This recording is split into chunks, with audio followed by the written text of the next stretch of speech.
Hello নিশা। কি রে, আজকে না তোর বিয়ে? বিয়ে তো হয়ে গেছে, তাই?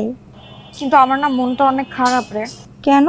তুই তো জানিসই আমার কলেজে থাকতে একবার বিয়ে হয়েছিল, কিন্তু এই কথাটা না আমি মিল্টনকে বলতেই পারিনি।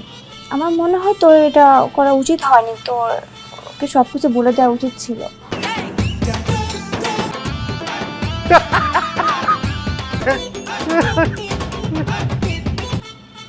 হ্যাঁ মিল্টন, বলো। ভাই আমার জীবনে একটা এক্সেপশনাল ঘটনা তো ঘটে গেছে, আমি তো সাকসেসফুল ভাই। আচ্ছা, বলো তো। আমি ভাই আপনারা বলছিলাম না যে আমার জীবনে সব অনভিজ্ঞ লোক আসে আর তারা আমার নিয়ে এক্সপেরিমেন্ট করে, তারপরে তারা অভিজ্ঞ হয়, বলছিলাম না ভাই? তো ভাই আমার জীবনে অবশেষে একজন অভিজ্ঞ লোক আসছে, সে আমার বউ। তার আগে একটা বিয়ে হয়েছিল ভাই।